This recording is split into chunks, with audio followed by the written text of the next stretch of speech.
never intended for reading, were the courthouse ledgers. In a forgotten basement of the old Richmond County Administrative Building, these leather-bound volumes sat stacked, having survived fires, floods, and decades of willful neglect. While digitizing historical documents in 2009, an intern with the Preservation Society, Rebecca Chen, noticed something peculiar. It was in a plantation transfer log from 1847, appearing 5 times across 5 different properties. Within just 7 years was the same woman's name. Each entry had a notation that made the historian pause and reach for her supervisor.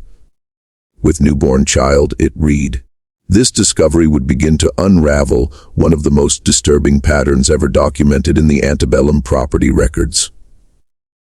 5 plantations, 5 births, 5 sales, all within 7 years, and all involving the same woman. The mathematical precision was chilling, the implications darker still. But to understand the true revelation of those ledgers, what they documented in cold numbers and clinical language, we must go back to where it all began. To a woman whose story was written not in diaries or letters, but in transaction receipts, birth records, and the merciless arithmetic of human commerce.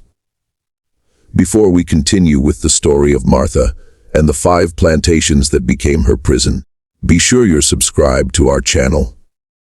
Hit that notification bell so you never miss stories like this, and tell us in the comments, what state are you watching from? Together, let's discover what these records revealed. What the Preservation Society found wasn't merely one woman's tragedy. It was evidence of a system, a pattern, a machinery of exploitation so methodical it left a paper trail nobody thought would ever be examined.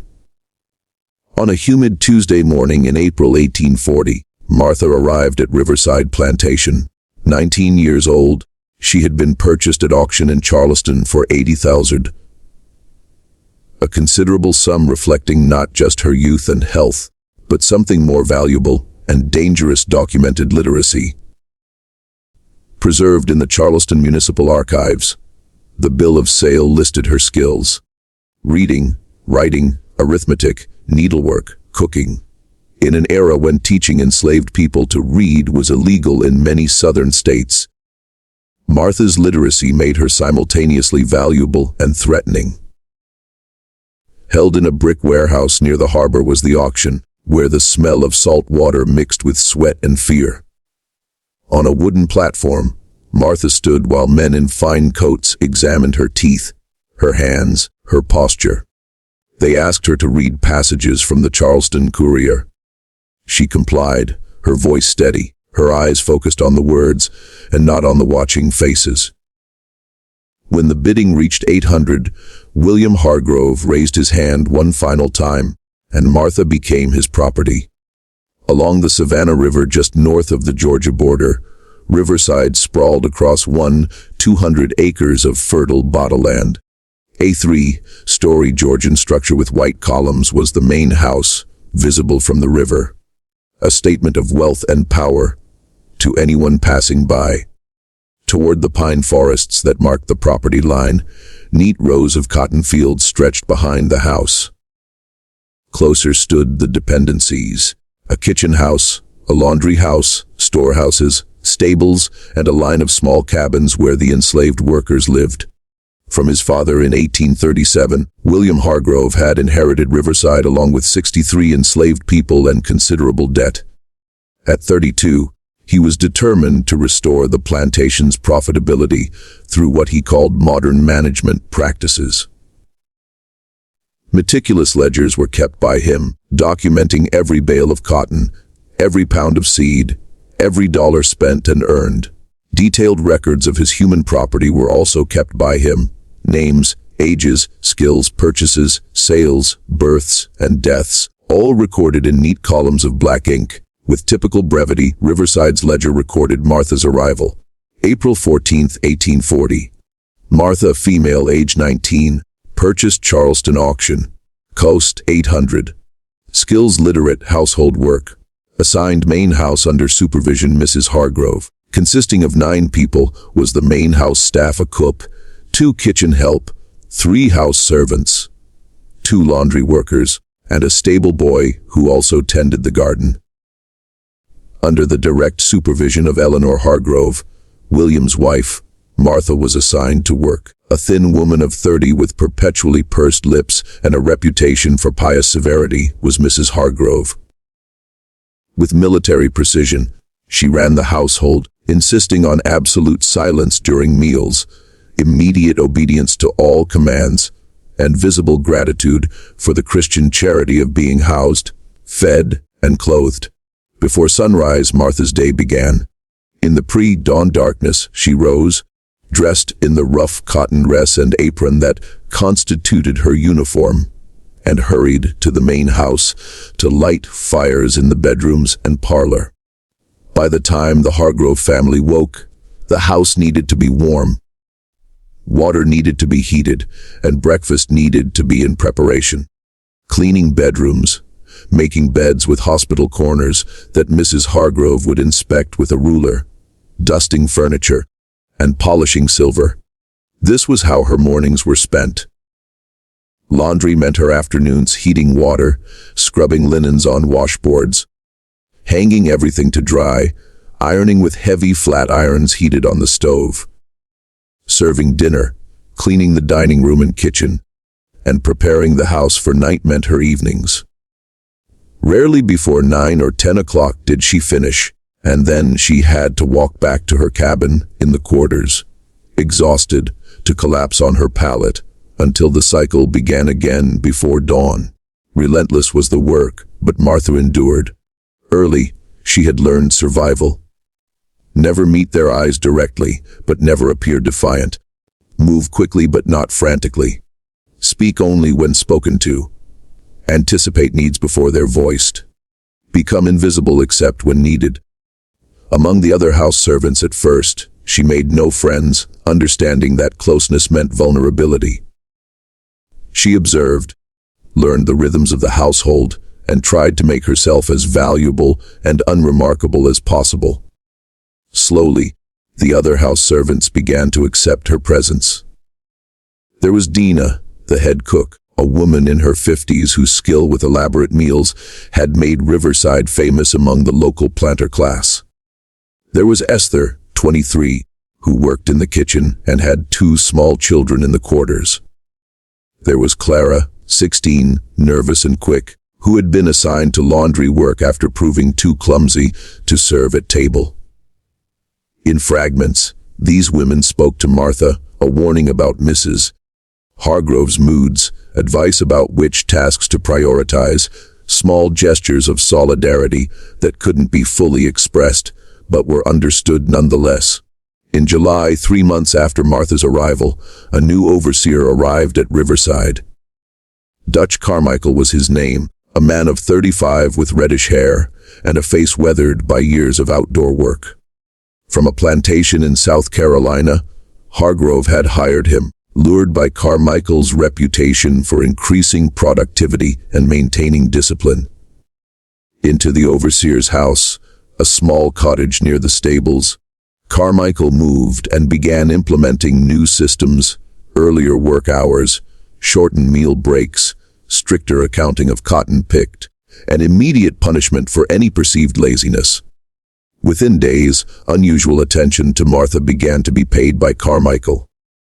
Subtly, it started. Near the kitchen house, he would appear when Martha was carrying water. He would watch her hang laundry, standing just within her peripheral vision. Reasons to summon her for tasks he began finding, bringing messages to field workers, checking inventory in storage buildings, tasks that took her away from the main house and the watchful eyes of the other servants. Immediately, the other women noticed. Dinah tried to keep Martha close to the kitchen. With her eyes, Esther warned her when Carmichael approached. Urgently one evening, Clara whispered, "Don't go nowhere alone. Keep to where folks can see you." But there was nowhere truly safe. No authority to appeal to, no protection under any law. No legal right to refuse any command from any white person was held by an enslaved woman, and everyone knew it. In early August, in the laundry house, Carmichael cornered Martha. Late afternoon it was, the sun slanting through the windows, creating harsh shadows. The other laundry workers had gone to prepare dinner. Folding linens, Martha was, when she heard the door close and realized she was no longer alone. What happened in the laundry house that day was never recorded in any ledger or document. To anyone, Martha never spoke of it, but the pattern it initiated would follow her across 5 plantations and 7 years. By October, Martha knew she was pregnant. To no one, she told, binding her midsection tightly with cloth strips to conceal the changes. With the same quiet efficiency, she continued working, moving through her days while terror and anger warred inside her. What pregnancy meant, she knew. Before, she had seen it, had heard the whispered stories among enslaved women about children born and sold away, about mothers separated from their babies, about the particular vulnerability of bearing a child whose father was a white man. By January 1841, concealment was impossible. Her body betrayed her despite the bindings. During a fitting for new household uniforms, Mrs. Hargrove noticed. Her thin fingers suddenly gripped Martha's arm with surprising strength. "You're with child," Mrs. Hargrove said, her voice flat. It wasn't a question. "Nothing," Martha said. What could she say? That evening, to her husband in his study, Mrs. Hargrove reported the situation. Unreadable. William Hargrove's face was as he listened, and then he summoned Dutch Carmichael. 17 minutes lasted the conversation in Hargrove's study. Raised voices were heard by the house servants working in adjacent rooms, but words couldn't be made out. With his face, red and jaw clenched, Carmichael emerged and walked directly to the overseer's cottage without speaking to anyone. 3 days later, from Riverside, Carmichael was dismissed. The ledger noted Jan 19, 1841, terminated Dutch Carmichael overseer, caused violation of household policy, paid final wages 47, the same day, to a cabin at the very edge of the quarters. Martha was moved as far from the main house as possible while still being on plantation grounds. A small cabin previously used for storage, it had a dirt floor, a single window, and a fireplace that smoked badly. A straw mattress, 2 blankets, and orders to remain there until after the birth were given to her. For the next 4 months, in near isolation, Martha lived. Twice a day, Esther brought her meals, cornbread, buttermilk, occasionally a bit of salt pork or greens. She was not permitted to attend the evening prayer services or the rare Sunday gatherings. She was not given any work assignments. In a strange limbo, she existed, neither fully part of the plantation community nor completely separate from it. Time to think, to grieve, to prepare was given to Martha by the isolation. About her own mother, sold away when Martha was 7 years old, she thought. About the future growing inside her body, a child she hadn't chosen but would love nonetheless, she thought. About escape, she thought. Close were the forests, and she knew stories of people who had run north. But the reality, she also knew bloodhounds, slave patrols, the brutal punishments for those caught attempting to flee. On May 3, 1841, into labor went Martha, by Aunt Sarah, an elderly enslaved woman who served as midwife for the plantation. The birth was attended. 14 hours lasted the labor. In the windowless cabin, lit only by a single candle and the fireplace, as spring rain drummed on the roof, Martha brought her daughter into the world. Preserved in the Riverside Ledger, the plantation birth record listed May 3, 1841. Infant girl born to Martha, house servant. Child healthy. Weight approx. 7 lbs. Mother recovered from delivery. Father unknown. After the midwife who had stayed with her through the long night, Martha named her daughter Sarah. Into any official record, the name was never entered. For 6 precious weeks, in the cabin with her daughter, Martha remained. She held Sarah, nursed her, sang to her in whispers, memorized every detail of her tiny face. The only 6 weeks in Sarah's life when she would know her mother's undivided attention were these. When Martha could simply be her mother, without the crushing weight of slavery determining every moment. Then, on a humid morning in late June, at Martha's cabin appeared William Hargrove, accompanied by a man she had never seen before. A fine coat despite the heat was worn by the man, and a leather satchel bulging with papers was carried by him. Vernon Hughes was this, a slave trader who operated between Charleston and Augusta, buying and selling human beings with the casual efficiency of someone trading livestock. For several minutes, they stood outside the cabin. Inside with Sarah, Martha could see them through the window. Hargrove was gesturing. Hughes was examining papers, nodding, occasionally glancing toward the cabin door, as if she were not a person with thoughts and feelings, but simply merchandise being transferred between owners. The transaction was being finalized with Martha only feet away. Finally, on the cabin door, Hargrove knocked. Holding Sarah close, Martha opened it. "Martha," Hargrove said, his voice business-like, "you and the child have been sold. Mr. Hughes here will be transporting you to a new situation. You have 30 minutes to gather your belongings." Recorded in the Plantation ledger was June 28, 1841. Sale of Martha, age 20, an infant daughter to Hughes Trading Company, Charleston. Sale price to $7.50. Reason for sale: disciplinary reassignment. Proceeds applied to estate operating fund. Exactly 30 minutes was given to Martha. She wrapped Sarah in the cleanest cloth she had, gathered her few possessions. A comb, a spare dress, a small wooden cross Esther had secretly given her, and stepped out of the cabin. In the distance stood Esther and Dinah, not speaking, not approaching, but bearing witness. What their voices couldn't, their faces said. "I'm sorry. I'm so sorry." "God be with you." Into the back of Vernon Hughes's wagon, Martha climbed. Already there were 3 other enslaved people, 2 men and a woman, all looking stunned, all recently purchased from nearby estates. Away from Riverside the wagon pulled, its wheels crunching on the gravel drive. Once, Martha looked back at the plantation that had been her home for 14 months. Gleaming in the morning sun, she saw the white columns of the main house.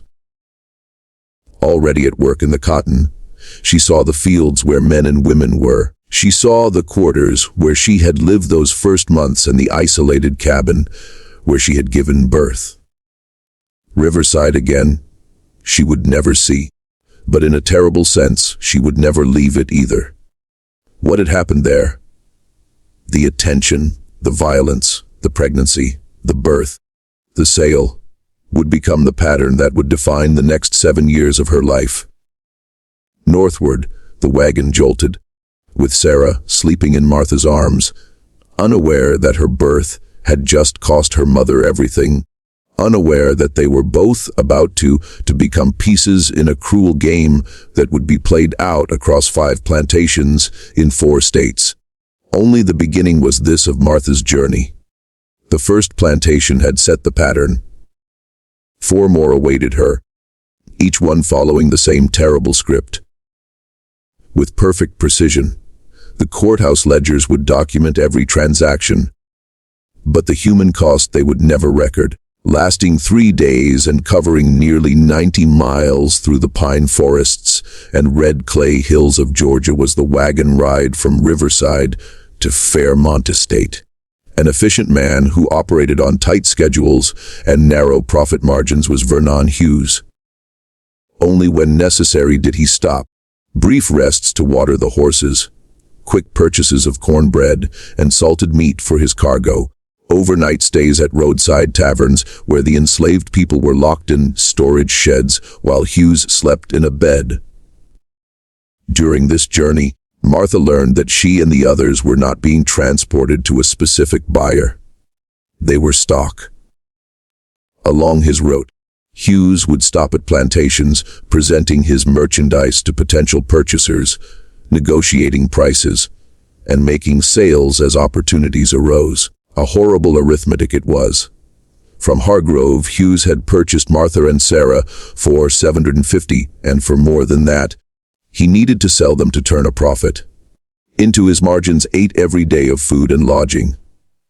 On the third day, up a long oak-lined drive toward a substantial house turned Hughes's wagon.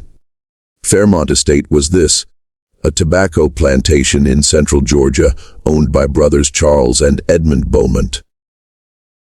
For 2 generations, the property had been in the Beaumont family, though recent, poor harvests and falling tobacco prices had forced them to operate with fewer workers and tighter budgets than their father had enjoyed. With Charles Beaumont, Hughes had a pre-arranged meeting, who had sent word through a local trader that he was interested in purchasing a literate female servant. When the wagon arrived, from the house emerged Charles Beaumont, a portly man of 50 with thinning hair and an air of perpetual worry. From the tobacco barn appeared his younger brother, Edmund, wiping his hands on his trousers. In the front yard of the main house, with Martha standing nearby, holding 8-week-old Sarah, the negotiation took place. Martha's documentation was presented by Hughes. Proof of purchase from Riverside, notation of her literacy and household skills, assurances of her health and temperament. From a tobacco buyer's circular, Charles Beaumont asked Martha to read aloud. She complied, her voice steady despite her exhaustion from 3 days of travel. 20 minutes lasted the price discussion. $850 was wanted by Hughes, a $100 markup. That a woman with an infant was less valuable than a single woman. That the child would be a drain on resources for years before being old enough to work. That times were difficult and he couldn't afford extravagance. These points were argued by Charles. On to 800 they settled. Recorded in the Fairmont Ledger was Martha's arrival July 2nd, 1841. Purchased I one female Negro, Martha, age 20, with infant daughter approx. 8 weeks old. Previous owner Riverside Plantation via Hughes Trading Co. Purchase price I'd 800. Skills documented reading, writing, household service. Assignment fieldwork, tobacco cultivation. Fieldwork. Like a physical blow, the 2 words hit Martha. At Riverside, despite everything, house staff she had been. Hard work certainly, but sheltered from the worst of the weather, with slightly better food and clothing than field workers. The gangs, the sun, the overseer's whip, the brutal pace of planting and harvesting meant field work. And with an infant daughter to care for, Martha's reaction was noticed by Charles Beaumont and misinterpreted. "You'll do as you're told," he said sharply. "Your literacy don't exempt you from honest work. You'll join the tobacco gangs starting tomorrow morning." From Riverside in almost every way, Fairmont was different. Smaller was the plantation, 600 acres under cultivation, but worked by nearly 80 enslaved people. More crowded were the quarters, with families packed into small cabins, sometimes 2 families sharing a single room. Harder was the work, more meager the food, more brutal the supervision. To a cabin with 2 other women, Martha was assigned Patience, a field worker in her 40s who had lost 3 children to Sale and Ruth, a young woman of 22 with twin boys who were 4 years old. Perhaps 12 by 14 feet was the cabin, with a dirt floor, 1 small window, and a fireplace that all 3 women shared for cooking and heat. Impossible was privacy. Difficult was sleep. At night, the twin boys cried. At different times, Sarah cried, and before dawn for their work assignments, all 3 women had to rise. Different labor than cotton was demanded by tobacco cultivation. Constant attention was required by the plants, transplanting seedlings, removing tobacco worms by hand, suckering the plants to promote leaf growth. harvesting at precisely the right moment of ripeness, hanging the leaves in drying barns where the heat could reach 130 degrees F. Detailed, repetitive, and exhausting was the work. With Sarah bound to her chest in a cloth sling, Martha worked, an arrangement that made every movement more difficult. When from hunger Sarah cried, to nurse her, Martha had to stop her work, drawing angry looks from the overseer. When rain came, there was no shelter. Soaked to the skin, everyone continued the work. When the sun blazed, there was minimal water and no shade. To work through exhaustion, to push past pain, to keep moving because stopping meant punishment. This Martha learned. Often absent from Fairmont was Charles Beaumont, occupied with tobacco sales in Augusta and Savannah, with social obligations in the nearby town of Milledgeville, with the constant financial juggling required to keep a struggling plantation afloat. To his younger brother Edmund fell the date to day management, who lived in a small house on the property and served as de facto overseer. 42 years old and never married was Edmund Beaumont. A man of variable moods, was he sometimes jovial and permissive, allowing longer meal breaks and lighter work quotas, sometimes volatile and cruel, erupting in sudden rages over minor infractions. By his gait and his drinking, the enslaved workers learned to read his moods. When with loose confidence he walked, the day would be tolerable. When with tense purpose he walked and smelled of whiskey, cautious became everyone. Within 2 weeks of Martha's arrival, singling her out began Edmund. At first, ostensibly about her literacy it was. To the plantation office, a small building near the tobacco barn where records were kept and supplies stored, he would summon her and have her read passages from agricultural journals and tobacco market reports aloud. At his desk, he would sit, following along, asking her to repeat phrases, claiming help understanding the language was needed by him. See you in the next video.